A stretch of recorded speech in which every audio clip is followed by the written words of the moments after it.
Hi everyone, నేను గీత. ఇవాళ topic వచ్చేసరికి పోస్ట్ పోన్ యువర్ వర్క్స్. చాలామంది వర్క్స్ని పోస్ట్ పోన్ చేస్తూ ఉంటారు, పెండింగ్ పెడుతూ ఉంటారు. ఇంపార్టెంట్ అని తెలిసినా కూడా పక్కకు పెట్టేస్తూ ఉంటారు. ఎందుకు అలా పక్కకు పెట్టేస్తూ ఉండాల్సి వస్తుంది? కొంతమంది కొన్ని పనులు ఇష్టం లేకుండా చేస్తూ ఉంటారు, కష్టంగా చేయాల్సి వస్తుంది. ఎందుకు ఇష్టం లేకుండా కష్టంగా ఎంతకాలం చేస్తూ ఉంటారు? కష్టమైన పనులు కూడా ఇష్టంగా ఏ విధంగా చేస్తూ ఉండాలి. అండ్ కొన్ని పనులు డైలీ చేసే పనులే కదా, చేయలేకపోతున్నాము, బోర్ ఫీల్ అవుతున్నామని కొంతమంది ఫీల్ అవుతూ ఉంటారు. డైలీ చేసే పనులు బోర్ ఫీల్ అవ్వకుండా ఏ విధంగా చేసుకుంటూ ఉండాలి. అండ్ మన్మధుడి సినిమాలో నాగార్జున గారు నాకు ఇవాళ బోరు కొడుతుంది, ఉప్మా చేసుకుని తినాలనుకుంటున్నాను అన్నట్లుగా మన రొటీన్ లైఫ్లో కూడా డైలీ పనులని బోర్ లేకుండా ఏ విధంగా చేసుకోవచ్చు. అండ్ చాలామంది నన్ను అడిగే క్వశ్చన్, మేడం ఇన్ని పనులు ఎలా బ్యాలెన్స్ చేస్తూ ఉంటారు? Family, business, works, kids, seminar, classes, videos ఇన్ని ఎలా బ్యాలెన్స్ చేస్తారు? మీకు ఎలా టైం కుదురుతుందని చాలామంది నన్ను అడుగుతూ ఉంటారండి. బట్ నేను ఫాలో అయ్యే టిప్స్ ఏంటి కొన్ని అయితే నేను మీతో చెప్తానండి, ఫాలో అవ్వండి. అండ్ కొన్ని పనులు మనకి మనసు బాగోపోయినా చేయాలి అనిపించదు, బట్ చేయాలి, తప్పదు. అలాంటి పనులు కూడా ఏ విధంగా చేసుకుంటూ ఉండాలి. మనకి వీలైతే ఏం చేయాలి? ప్రాబ్లం మీద వర్క్ చేయాలి, లేకపోతే దాని నుంచి మూవ్ ఆన్ అవ్వాలి. ఎలా ఏంటి కొన్ని అయితే నేను చెప్తానండి, ఫాలో అవ్వండి. అండ్ కష్టమైన పనులు కూడా ఇష్టంగా చేసుకోండి. వర్క్స్ని పెండింగ్ పెట్టకుండా మీ వర్కింగ్ స్కిల్స్ని ఇంకా పెంచుకోండి. Okay, yes. First, distractions. ఏ పనులు మనల్ని ఎక్కువ డిస్ట్రాక్ట్ చేస్తూ ఉంటాయి? ఇవాళ రేపు ప్రెజెంట్ మనం డిస్ట్రాక్ట్ చేసేది ఏంటండి? సోషల్ మీడియా, ఫోన్స్, ఇవే కదా. మనం లేవగానే ఏం చేస్తూ ఉంటాము? ఎవరు ఒప్పుకున్నా ఒప్పుకోకపోయినా 90% పీపుల్ లేవగానే ఫోన్ పట్టుకొని కూర్చుంటూ ఉంటారు. దానివల్ల టైం వేస్ట్ అవుతుంది, పనులన్నీ పెండింగ్ పడుతూ ఉంటాయి. అలా కాకుండా లేవగానే ఫోన్ చూడకండి. లేవగానే ఫోన్ చూస్తే ఏమవుతుందండి?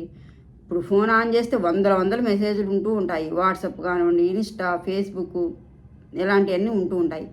ఆటోమేటిక్గా చూడాలనిపిస్తుంది ఎవరికైనా సరే. అలా కాకుండా లేవగానే అసలు ఫోన్ చూడకండి. నేనైతే ఫోన్ ఓపెన్ చేస్తే మార్నింగ్ వందలు ఉంటాయండి. బిజినెస్ కాబట్టి తప్పదు, బట్ చూశాను అనుకోండి, ఏమైనా ఇంపార్టెంట్ ఉన్నాయనుకోండి, బట్ ఆ పనికి నేను ప్రిపేర్ అవ్వాలి. అలా కాకుండా నా పనులు ఆగిపోతాయి అప్పుడు. అలా కాకుండా నేనైతే ఫోన్ చూడనండి. అప్పుడు నాకు దాంట్లో ఇంపార్టెంట్ ఉన్నది లేనిది కూడా తెలియదు. తెలిసిన దగ్గర కంపల్సరీ రియాక్ట్ అవ్వాలి, ఆ పని చేయాలి, నా పనులు ఆపేసుకోవాలి. అందుకని నేనైతే మార్నింగ్ అయితే ఫోన్ చూడను. మార్నింగ్ ఫోన్ చూస్తే వర్క్స్ అన్నీ ఆగిపోతాయి. నేనైతే ఈ టిప్ ఫాలో అవుతానండి. నా పని అయ్యాక నేను ఫోన్ చూస్తాను. Okay, yes. అలానే మార్నింగ్ లేవగానే ఫోన్ చూడకండి. మీ పని అయ్యే వరకు కూడా ఫోన్ చూడకండి. ఫోన్ చూస్తే మీకు టైం వేస్ట్ అవుతుంది, పని చేయాలనిపించదు. ఎవరైనా డిస్ట్రాక్ట్ అవుతాం కదా, ఫోన్ పట్టుకుంటే దాంట్లోనే చూడాలనిపిస్తుంది. అలా కాకుండా మీ వర్క్స్ అన్నీ అయిపోయాక చూసుకోండి. మీకు ఏమనిపిస్తుంది? వర్క్ సాటిస్ఫాక్షన్ ఉంటుంది, వర్క్ అంతా కంప్లీట్ చేసామని. తర్వాత మనం ఫోన్లో కూడా ఎంజాయ్ చేయొచ్చు. అటు వర్క్స్ అవ్వకుండా ఇటు ఫోను పట్టుకుంటే అటు వర్క్స్ ఆగిపోతాయి, ఇటు ఫోన్లో కూడా ఎంజాయ్ చేయలేము. అందువల్ల పనులన్నీ ఆగే వరకు, పనులన్నీ అయిపోయే వరకు ఫోన్ జోలికి వెళ్ళకండి. ఫోన్ మనల్ని ఎక్కువ డిస్ట్రాక్ట్ చేస్తుంది. సోషల్ మీడియా ఎక్కువ ఇన్ఫ్లుయెన్స్ అవుతూ ఉంటాము. అందువల్ల మీ వర్క్స్ అయ్యాకే ఫోన్ చూడండి. మీ వర్క్స్ హ్యాపీగా అయిపోతాయి, ఆ సాటిస్ఫాక్షన్ మీకు ఉంటుంది. ఫోన్లో ఈజీగా హ్యాపీగా ఎంజాయ్ చేయగలుగుతారు. Okay, yes. And next one వచ్చేసరికి డిఫికల్ట్. మనకి చాలా కష్టమైన పనులు, చాలా పనులు ఎక్కువ ఉంటే ఆ పనులు చేయాలంటే కష్టంగా అనిపిస్తుంది ఎవరికైనా సరే. అమ్మో ఇన్ని పనులు చేయాలా అనిపిస్తుంది. ఆ పనులు కూడా ఒక ప్లానింగ్ ప్రకారం చేసుకున్నాం అనుకోండి, ఇష్టంగా అనిపిస్తుంది, కష్టంగా అనిపించదు. లైక్ ఎగ్జాంపుల్, హోమ్ మేకర్సే ఉన్నారనుకోండి. రేపంతా హౌస్ క్లీన్ చేయాలా అనుకున్నారనుకోండి, మీరు ఏం చేస్తారు? అమ్మో ఇన్ని రూమ్స్ క్లీన్ చేయాలా, ఇంత పని చేయాలా అనిపిస్తుంది. అలా కాదు, రేపు ఒక రూము, ఇంకొక రోజు ఇంకొక రూము, ఇంకొక రోజు ఇంకో రూము, ఒక ప్లానింగ్ ప్రకారం వెళ్ళండి. ఈజీగా అనిపిస్తుంది, చాలా వర్క్ అనిపించదు, కష్టంగా అనిపించదు అనమాట. బట్ నేనేం చేస్తాను? ఇవాళ వీడియోస్ చేశాను అనుకోండి, రేపు క్లయింట్స్ని చూసుకుంటాను, ఇంకో రోజు క్లాసెస్ చెప్తాను. అండ్ ఇలా ప్లాన్ చేసుకుంటూ ఉంటాను. నేను ఒకే రోజు వీడియోస్ చేయాలి, క్లయింట్స్ని చూసుకోవాలి, క్లాసెస్ చెప్పాలంటే అసలు నేను ఏ పని మీద కాన్సన్ట్రేషన్ చేయలేను. బట్ నేను ఫాలో అయ్యేదైతే ఇదే. ఇవాళ వీడియో చేశాను అంటే అది చేసుకుంటాను, లేకపోతే నేను వీడియో మీద కాన్సన్ట్రేషన్ చేయలేను కదా, బట్ క్లయింట్స్కి ఇంకో రోజు టైం ఇస్తాను, అండ్ క్లాసెస్కి ఇంకో రోజు నేను నా టైం చూసుకొని చెప్తూ ఉంటాను. ఇలా నా ప్లానింగ్ ప్రకారం, నా టైమింగ్ ప్రకారం నేను చాలా ఈజీగా ఇన్ని పనులు కూడా నేను సాల్వ్ చేసుకుంటూ ఉంటాను. అందువల్ల నాకు ఏ పని కష్టంగా అనిపించదు. ఎన్ని పనులు నేను చాలా పీస్ఫుల్గా చేసేసుకుంటూ ఉంటాను. బర్డన్ అనిపిస్తుంది ఒక్కోసారి. బర్డన్ అనిపించినా కూడా నేను ఒక ప్లానింగ్ ప్రకారం, ఒక టైమింగ్ ప్రకారం నాకు నేను టైం ఇచ్చుకుంటూ ఇలా చేసుకుంటూ ఉంటే నాకు ఈజీగా అనిపిస్తుంది, పని కష్టంగా అనిపించదు. అలా మనం చేసే పని ఒక ప్లానింగ్ ప్రకారం, ఒక టైమింగ్ ప్రకారం, ఒక అడ్జస్ట్మెంట్ చేసుకుంటే చాలా ఈజీగా అనిపిస్తుంది, ఏ పని కూడా కష్టంగా అనిపించదు. Okay, yes. And next one వచ్చేసరికి డిమోటివేషన్. కొన్ని పనులు మనల్ని డిసప్పాయింట్ చేస్తాయి, డిమోటివేట్ చేస్తూ ఉంటాయి. అంటే చెప్పాను కదా, రొటీన్ చేసే పనులే కదా అని చెప్పేసి ఆ రొటీన్కి భిన్నంగా కొంచెం చేంజ్ చేద్దాం.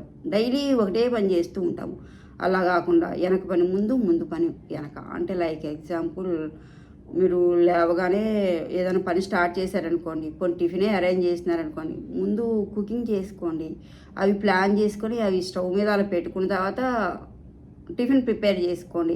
అలా ఒక రొటీన్కి భిన్నంగా ఏదో ఒకటి ముందు చేసే పని వెనక చేసే పని, మరి బోరు కొట్టకుండా అలా ఒక ప్లాన్ ప్రకారం వెళ్ళొచ్చు. నేను ఎగ్జాంపుల్ కోసం చెప్పాను, దీన్ని బట్టి మీరు ఆలోచించుకోండి. అండ్ మన చేసే పనిలో బోరు కొట్టకుండా మన ఫ్యామిలీని ఇన్వాల్వ్ చేసుకోవచ్చు. ఏదైనా టిఫిన్ చేసుకున్నప్పుడు హస్బెండ్ని కిచెన్లో ఉంచుకోవచ్చు, దోశలు వేసి ఇవ్వనొచ్చు, అలా హెల్పింగ్గా ఉంచుకోవచ్చు. మన కిడ్స్ని ఇన్వాల్వ్ చేసుకోవచ్చు. కిడ్స్ని ఇన్వాల్వ్ చేసుకుంటే వాళ్ళకు కూడా పనులు అలవాటు అవుతాయి, హెల్పింగ్ నేచర్ వస్తుంది అనమాట. అందువల్ల ఇలా కూడా మనకు బోరు కొట్టకుండా ఉంటుంది.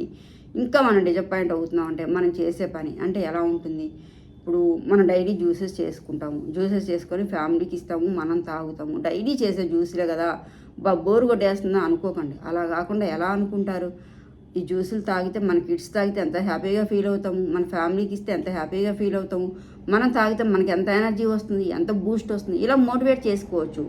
మన కోసమే కదా చేసుకునేది, చేసే పనులు కూడా మనం ఇష్టంగా మన కోసమే కదా, మన ఫ్యామిలీ కోసమే కదా అని చేసుకుంటే మనకు బోర్ అనేది ఉండదు, మోటివేటెడ్గా ఉంటుంది, డీమోటివేటెడ్గా ఉండకుండా ఉంటాము. అందువల్ల ఇలా ఫాలో అవ్వండి.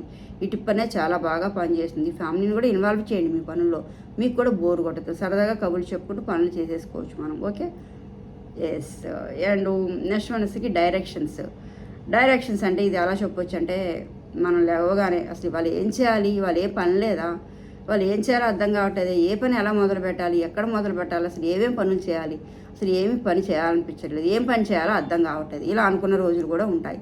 అసలు ఎందుకుండో పనులు చాలా ఉంటాయన్నమాట. బట్ మనకు అర్థం కాదు ఏం చేయాలి ఏంటి. అప్పుడు ఏం చేయొచ్చు, నైట్ ఒక ప్లాన్ చేసుకోండి, టు డూ లిస్ట్ రాసుకోండి.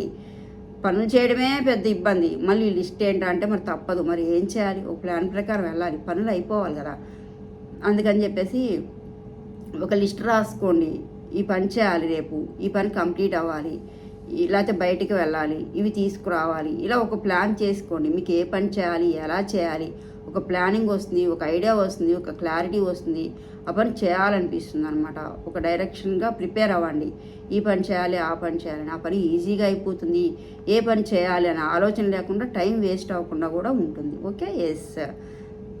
అండ్ నెక్స్ట్ వన్ వచ్చేసరికి డిస్టర్బెన్సెస్. ఇది ఎక్కువ ఫేస్ చేసే ప్రాబ్లం. అందరూ ఎక్కువ డిస్టర్బెన్స్ ఉంటే ఏ పని చేయలేము, అన్నీ పక్క పడేస్తాము. అసలు ఏం చేయలేకపోతున్నాము, బాగా డిస్టర్బ్ అయ్యాను అనిపిస్తుంది, అసలు ఏ పని చేయాలనిపించదు, ఫుడ్ తినాలనిపించదు, ఏ వర్క్ చేయాలనిపించదు. అప్పుడు దానివల్ల నష్టం ఎవరికి, మనకే ఉంటుంది, వేరే వాళ్ళు ఎవరు నష్టపోరు, పనులన్నీ మనకే ఆగిపోతాయి. మన డిస్టర్బెన్స్ మనమే ఎక్కువ డిస్టర్బ్ అవుతూ ఉంటాము.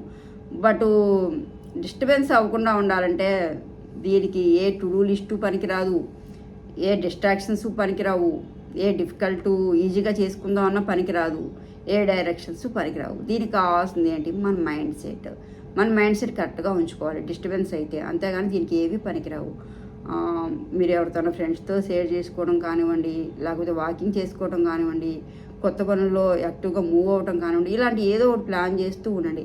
లేకపోతే అలానే డిస్టర్బెన్స్లో ఉండిపోతారు, మీ పనులన్నీ ఆగిపోతూ ఉంటాయి అన్నమాట. చెప్పుకోలేని ప్రాబ్లమ్స్ ఉంటాయి ఎవరికి కూడా, కొన్ని పర్సనల్ ఉంటాయి.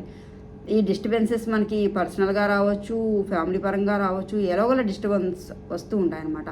అవి చెప్పుకోలేనివి అయినప్పుడు ఒక పేపర్ మీద రాసుకోండి, మీ ఫ్రస్ట్రేషన్ తీరిపోతుంది. వాకింగ్ చేసుకోండి, ఫ్రస్ట్రేషన్ తీరిపోతుంది. బయటికి వెళ్తూ ఉండండి, ఫ్రస్ట్రేషన్ తీరిపోతుంది.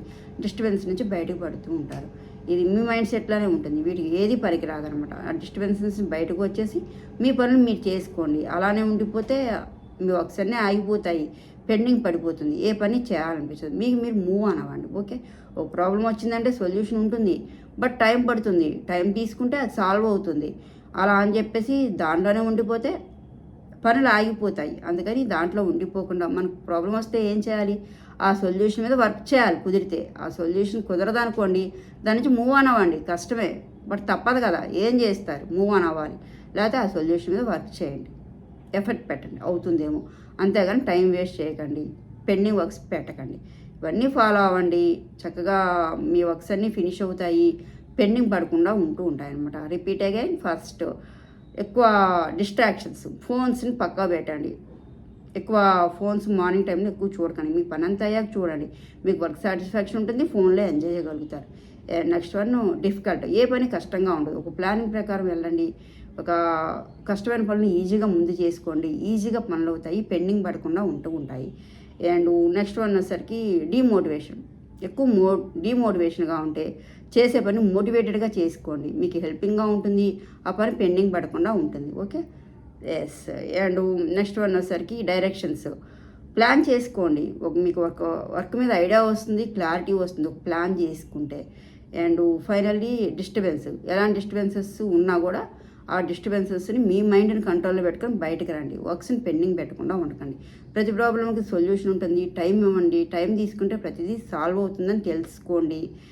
అండ్ మీకు ఒక ప్రాబ్లం వచ్చిందంటే ఆ సొల్యూషన్ మీద వర్క్ చేయండి, అవ్వకపోతే దాని నుంచి మూవ్ ఆన్ అవ్వండి, అంతేగాని వర్క్స్ని పెండింగ్ పెట్టకండి. ఇవన్నీ ఫాలో అయితే మీ వర్కింగ్ స్కిల్స్ ఇంకా ఇంప్రూవ్ అవుతాయి, మీరు ఏ పనైనా సరే పెండింగ్ పెట్టకుండా ఈజీగా చేసుకోగలుగుతారు, ఏ పనైనా సరే. ఓకే, వీడియో నచ్చితే లైక్ చేయండి, షేర్ చేయండి, సబ్స్క్రైబ్ చేయండి. Thank you.